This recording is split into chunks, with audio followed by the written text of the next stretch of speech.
Hello and welcome to my talk, Dissecting the Quick Fix, Analyzing Tech-Solutionist Solutions.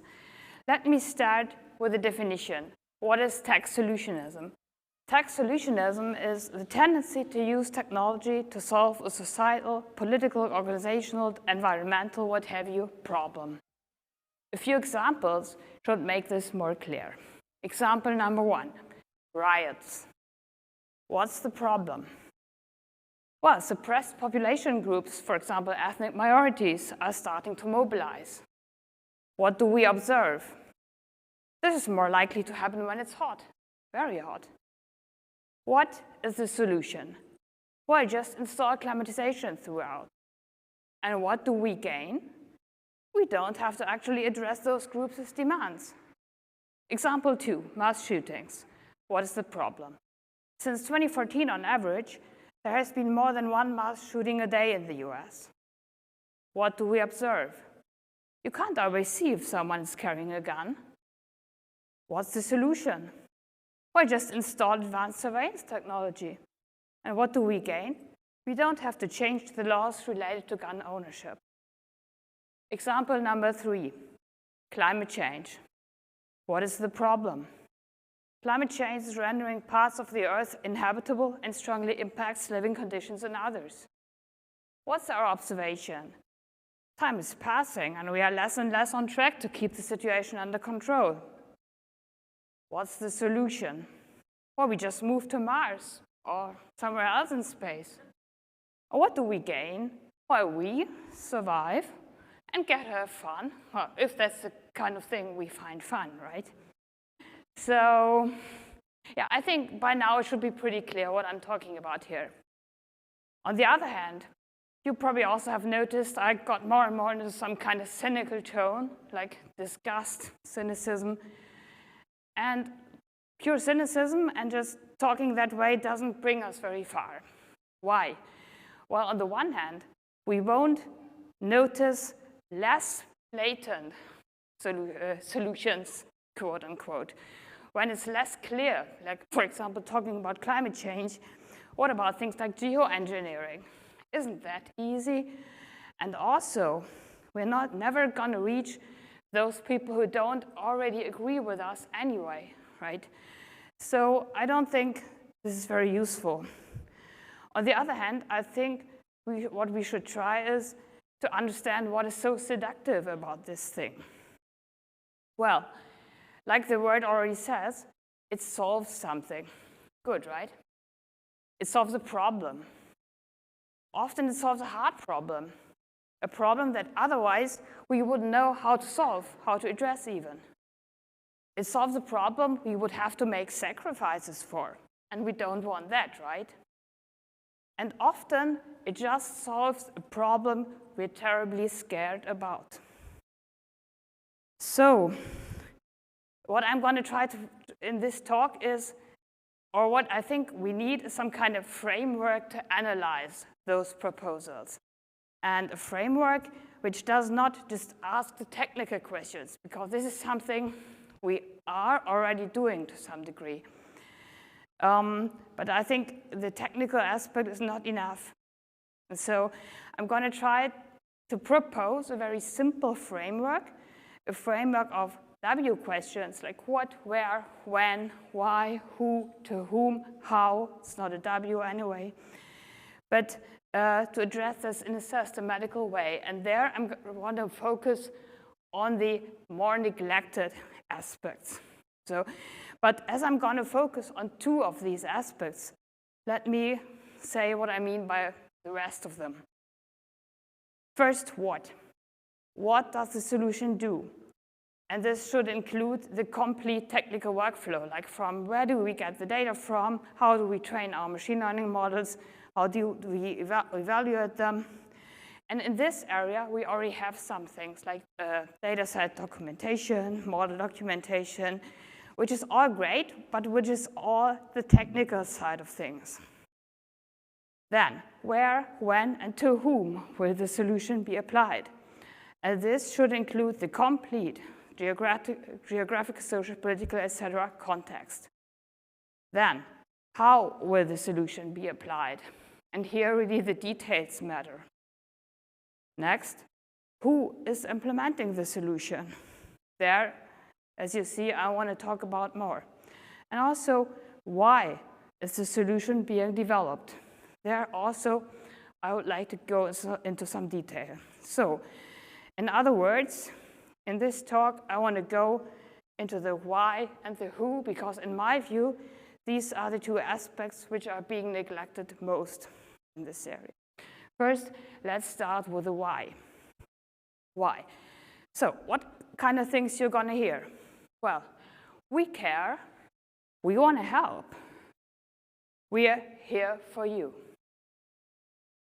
What kind of things won't you hear in this area? And here I'm kind of splitting it up a bit. First, what kind of reasons might individual people have when they implement something or suggest something which they won't say?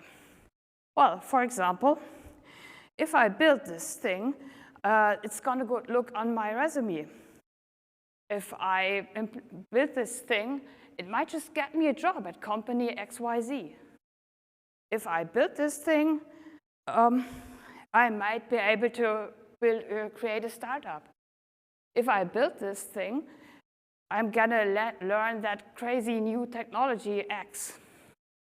And also, it's just so cool that this can even be done. Next, in a more indirect way, when organizations do something, propose something, what are the things they don't say? Well, if we build this, we are going to strengthen our existing market monopoly. If we build this, we're going to distract from that bad thing that recently went through the news. If we build this, we're going to be the good guys.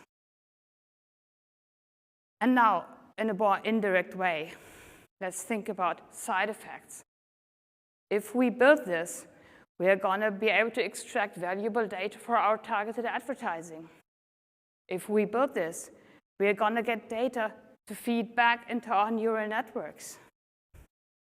If we build this, we're going to have the foot in the door. If we build this, public institutions will be stuck with us. Now, let's step up one level and think this is about technology. And technology is something that shapes us, that forms us, our daily lives. If we build this, we define how people live. If we build this, we define how people think. If we build this, we define what people feel. If we build this, we define who people are. By now, I think it should be clear what I mean by motivations, by this thing, the why things are built. Now, let's switch to the next thing, the who. Who builds something? And here I want to be a bit more clear from the outset who I'm talking about, because this can be a bit ambiguous. Who could also mean like to whom the solution is being applied. I'm not talking about that aspects right now. What I mean is, spelling it out, who designs, implements, and hosts the solution? Who processes its data? Who knows how it works and can fix problems? So, let's take an example. As an example, I'm going to talk about education technology, also abbreviated as EdTech, which has been booming a lot over the last years, especially, of course, due to the pandemic. And, okay, with EdTech, what kind of things are you going to hear? Well, with adaptive technology XYZ, individual learners' needs are being met. With adaptive technology XYZ, teachers can focus on doing what they do best. With technology XYZ, we make learning more effective and efficient. What kind of things won't you hear? How it works. With technology XYZ, we are going to extract store and process lots of very private and personal data. With technology XYZ, we are constantly monitoring your behavior. With technology XYZ, you learn, we are learning from you. Now, this is about education technology. What's education? Education is like forming people, shaping young people. Yeah, forming people, let's just say it like this. So what this really means is we define how people learn. We define what is learned. We define what deserves to be learned. We define what deserves to be forgotten. And stepping up a level, somehow a bit more abstract, what is learned, common knowledge, this is building a culture. This is like who we are. So what does this mean? We define the past. We define the present. We define the future. We define what it means to be human.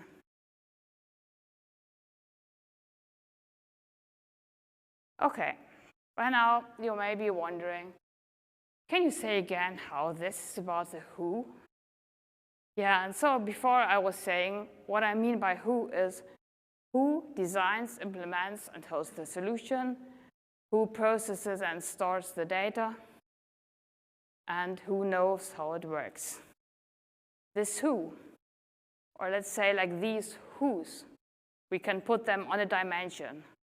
And here, I want to ask you to go with me and imagine a dimension, a continuous dimension with, on the one hand, we have the public, and on the other hand, we have the private. On the one hand, for the public institution, I'm asking you to imagine an ideal democracy.